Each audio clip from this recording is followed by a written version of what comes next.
Welcome to the Diplomats. This is Shakirdin Shaheen. Today my guest is Canadian Consul General Mr. Sean Stile. Mr. Stile, welcome to the Diplomats. Thank you very much, and welcome to the new Canadian Consulate in Istanbul. Thank you very much for having us here. Sir, let's start with the history of relations between Turkey and Canada. Well, we don't have a long history of relations. Can you? Yeah, well, we don't have a long history of relations. Canada does not have a long history itself. We're a relatively new country, and even since our formal founding in 1867, for a long time our foreign relations were managed out of the UK. So it wasn't until, in fact, the First and Second World Wars where Canada really took its own position on the world stage. Formal relations, diplomatic relations with Turkey started soon after that. In 1943, Turkey approached Canada with its intention to open an embassy, and that embassy was opened in 1944. And then in 1947, Canada opened its embassy in Ankara. So our official diplomatic relations go back more than 60 years. Our contact goes back beyond that. I mean, I think in the First World War, Canadian soldiers fought, and there are stories I know of Canadian soldiers meeting Turkish nurses on the battlefield, similar to stories that you find much more commonly with Australians and New Zealanders, but Canadians were there as well. But of course our diplomatic relations have had a relatively short history. Mm-hmm.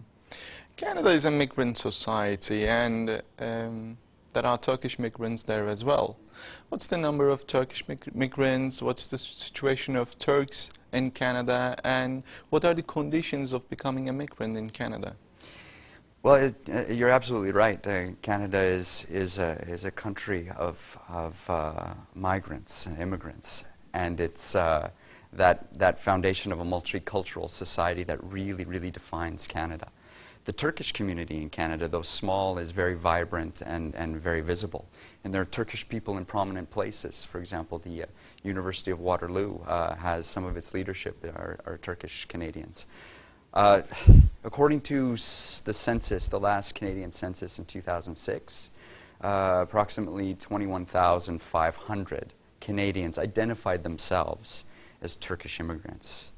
Now we estimate that the population of Turks living in Canada is closer to 40,000, and some estimate as high as 50,000. But it's a small but very vibrant community, and I can tell you, before I came to Istanbul this summer, I had the pleasure of participating in the Turkish Cultural Festival in Ottawa, which featured not only Turkish Canadians demonstrating and expressing their love for their native culture, but also some performers and dancers from Turkey coming to perform in Ottawa and giving all Canadians a really good taste of Turkish culture. So we have a strong connection with the Turkish community in Canada. Mm-hmm. What are the conditions to become a migrant in Canada? Immigration to Canada is obviously a very important part of the fabric of our society. And so having open doors to immigrants contributes not only to our society but our economy and our links with other countries. In a city like Toronto, for example, at one time at least, over 50% of the population was born outside of Canada. So that gives you an indication of how new the population is and how significant immigration is. How can a migrant become a citizen? For questions of how immigrants become citizens, is not something I'm terribly familiar with. But you know, to give you an example, recent programs are in place to facilitate the movement from becoming a student in Canada to having temporary employment, to becoming a landed resident or permanent resident, and then becoming a citizen.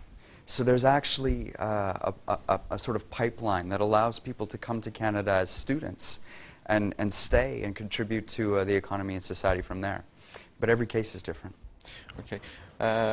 Let's once again talk about bilateral relations between two countries. What's the situation of trade relations between Turkey and Canada?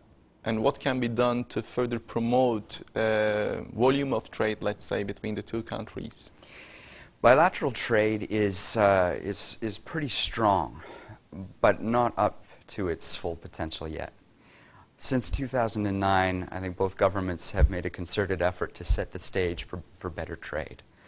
And that's helping a lot. So, for example, we completed a negotiation on an air services agreement in 2009, and now Turkish Airlines flies direct from Istanbul to Toronto. Now, that sort of thing is important to make it easier for business people to travel between our countries and establish business connections. We've also have agreement on a double taxation agreement that will come into force in January next year. And that'll make it easier for businesses to economize their profits and their expenditures in either economy. So we're working very hard to set the stage on things like that, and I'm very, very happy to see that kind of progress has been made. In addition, in 2010, we opened our consulate here in Istanbul, and Turkey opened a consulate in Toronto. And I think that's a really strong signal to the business communities on both sides that we've opened up representation, official representation in the commercial capitals of both countries. That may sound like late from 2010 to have opened offices in our commercial capitals, but I think it's really indicative of the trend in the relationship. So you asked where is trade right now. I mean, last year, 2010, bilateral merchandise trade volumes were about $1.6 billion. So for economies the size of Canada and Turkey, that's relatively small. Most of that trade as well is based on commodities. Canadians are shipping pulp and paper, which we're well known for, lentils and chickpeas, base commodities, agricultural products. Some of that might be coal. In exchange, Turkey's been sending fruits and nuts, steel and iron, and auto parts, so a little bit more sophisticated side of the spectrum there. And that for Canada has often been a bulk of our trade, the real heart, because we're so rich in natural resources. But for countries such as Turkey and Canada, I think we need to make a better effort at diversifying the trade and pushing it up into the higher values of the supply chain. And we're starting to see that happen. The auto parts is an example. Canada has one of the most well-developed auto parts industries in the world, based and or having grown up together with the U.S. industry, but now diversifying. We see Canadian companies investing in China. There's business going on and linkages with the Turkish automotive industry as well, but it's still relatively young. What I tell Canadian companies is that Turkey offers more than just a very large market, which it does. It's the third largest population in Europe. But it also offers a link for Canadian companies to expand their business into Europe, the Middle East, North Africa. And Canadian companies are starting to recognize this. In some senses, I'd say that the crisis of 2008 was a wake-up call for a lot of Canadians. Our trade is still very much dependent on the U.S. market. But in 2008, when we saw a crisis in that market that continues essentially to this day, a lot of Canadian companies, most of which are, like in Turkey, small and medium enterprises, they started to look elsewhere. They started to look to Asia. They started to look more to Europe and to emerging markets in Europe like Turkey. And even in my short time in Istanbul, I've started to see Canadian companies coming to Turkey, looking at it not just for the Turkish market, but as a springboard, excuse me, but looking at Turkey as a springboard for other markets. And that's something I think we want to encourage more and more of. And they can spring from Turkey to the markets in the Middle East or to Caucasus, Central Asia. Absolutely. Absolutely. But one indication of increased volume of trade between two countries is the number of people traveling from Turkey to Canada and from Canada to Turkey. What's the number of tourists, let's say, traveling between these two countries? And do you have any policy of relaxing the visa policy towards Turkey? Mm-hmm. Well, the flows of people between Turkey and Canada are increasing, and you're absolutely right. This is kind of the fundamental part of a relationship between two countries is the exchange of its people. Part of it, that's tourism, part of it might be education. And in both cases, we're seeing increases in the flows of people. So for Canadians coming to Turkey, I think like the rest of the world, they're discovering Turkey as a tourist destination. In 2010, we estimate approximately 200,000 Canadians came to Turkey.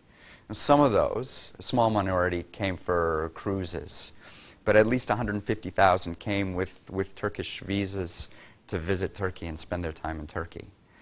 Going the other way, we've seen last year in 2010, over 30% increase in the number of Turkish citizens visiting Canada.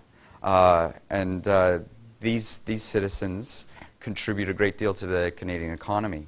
According to the stats that I've seen, Turks spend on average almost 1,800 Canadian dollars on their trip, and that contributed last year to $22 million to the Canadian economy. The growth is significant. In 2010, over almost 12,500 Turks visited Canada, and that's something we want to see continue. As for immigration, there's a very streamlined, efficient process right now for Turks to apply for visas. In fact, the Turkish embassy in Ankara is the fastest in the world for turning around on visa applications. There are no plans to loosen that restriction right now because I think it's functioning very well, but we continually look at the visa requirements for our partner countries, and that's something that we'll continue to do.